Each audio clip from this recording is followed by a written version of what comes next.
눈에 확 걸리는 댓글이 하나 있었어요. 댓글 내용은 민주주의 사회는 어떻게 얻었을까요? 였습니다. 그 댓글 보고 잠깐 멘탈이 나가는 것 같은 느낌이 드는 거예요. 아니 이걸 어디서부터 어떻게 설명을 해야 하나 싶어서. 근데 결국에는 그게 좋은 댓글이었어요. 감사합니다. 아니 이게 비꼬는 게 아니고 진짜예요. 덕분에 저도 다시금 생각을 정리하게 됐고 오늘 그 얘기를 해보려고요. 민주주의요? 직장에서요? 안녕하세요. 먹고 사는 얘기를 편하게 해보고 있는 꼰대 선배입니다. 오늘은 좀 직접적인 얘기를 해보려고 합니다. 직장생활 얘기를 하다 보면 가끔 이런 분들 계세요. 왜 꼭 상사 말만 들어야 하느냐? 직장도 수평적으로 평등하게 굴러가야 하는 거 아니냐? 그런 느낌인데 저는 솔직히 답답한 느낌이에요. 왜 답답한지 한번 얘기를 해보겠습니다. 민주주의가 뭔가요? 이 세상이 완벽하지 않으니까 그나마 최선의 답을 찾아보고자 만들어진 형태죠.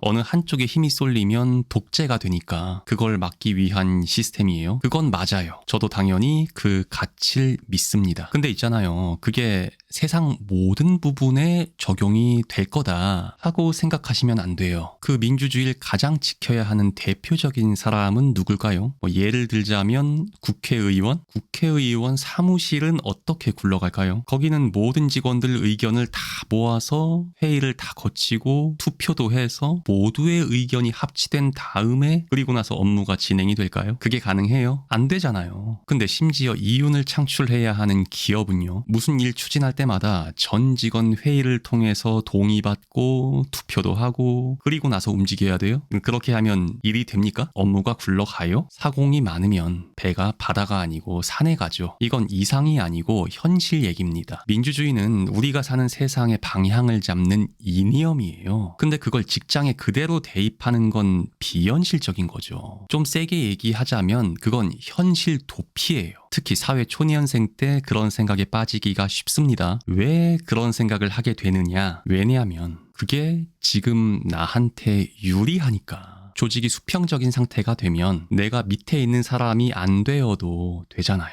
꼭 상사 말만 듣지 않아도 되잖아요. 모두가 평등하니까 내 의견도 상사의 의견과 똑같은 무게를 가져야 하잖아요. 수평적이고 평등하니까. 그렇게 생각을 하면 지금 당장은 편해요. 근데 그게 현실인가요? 아니에요. 망상이죠. 그건 현실을 외면하는 거예요. 불편한 현실을 받아들이기가 싫으니까 그럴듯한 이념을 가져다가 붙이는 거예요. 근데 직장에서 그런 식의 생각을 하면 결국 손해보는 건 자기 자신이에요.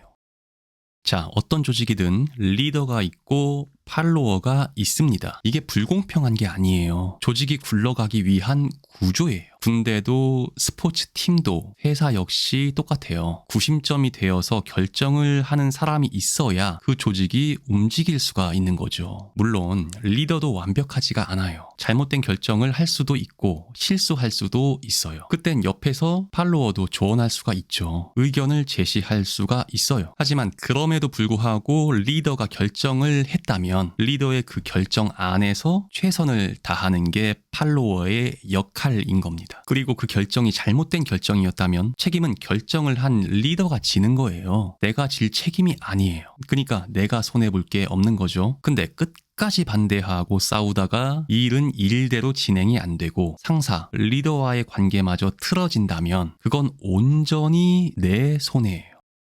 물론 현실 세계가 지금 얘기한 것 같이 깔끔하진 않아요. 본인 의견 밀어붙여 놓고 책임 안 지는 상사가 분명히 있어요. 직접 지시하지 않고 애매하게 떠넘기는 상사가 분명히 있어요. 결정적인 순간에 꼬리 자르는 상사도 분명히 있어요. 그런 상황에서 어떻게 해야 하느냐. 그건 그 안에서 내 나름의 방어책을 세우면서 대응하는 거예요. 중요한 지시는 보고서에 남기든 카톡을 남기든 내가 할 수 있는 선에서 내 자신을 보호하는 거예요. 민주주의 타령을 할 게 아니고 현실 세계에서 내가 살아남는 방법을 찾는 거예요. 사고는 현실에 기반해야 돼요. 붕 떠 있으면 안 돼요. 이상은 이상이고 현실은 현실입니다. 직장은 이상을 펼치는 곳이 아니에요. 현실 속에서 살아남는 곳이죠. 직장에서 억울하고 답답한 분 있으시죠? 내 의견은 무시되고 상사 말대로만 해야 되고 이게 불공평하다 하는 느낌이 드시는 분 있으실 거예요. 그 마음을 이해합니다. 저 역시도 그랬으니까요. 하지만 겪어봤기에 말씀을 드리자면 그 답답함을 민주주의, 수평적 관계, 뭐 이런 이상적인 말들로 풀려고 하면 안 돼요. 그건 현실을 외면하는 겁니다. 현실 도피예요. 오히려 그 답답함을 내 의지, 뚝심 같은 걸로 바꿔서 지금 내 자리에서 내공을 쌓는데 그 에너지를 쓰는 게 나을 것 같아요. 지금은 팔로워여도 내공을 쌓다 보면 언젠가는 내가 결정을 하는 자리에 서게 되지 않겠어요? 근데 난 굳이 결정을 하는 리더의 무게를 짊어질 생각이 없다면, 그렇다면 팔로워의 자리에서 그 역할을 잘 해나가면 되는 겁니다. 그게 현실 세계에서 이기는 방법이에요. 막연하게 세상이 바뀌길 원하는 것보단 지금 내가 할 수 있는 걸 하는 게 훨씬 현명한 방법이 아닌가 싶습니다.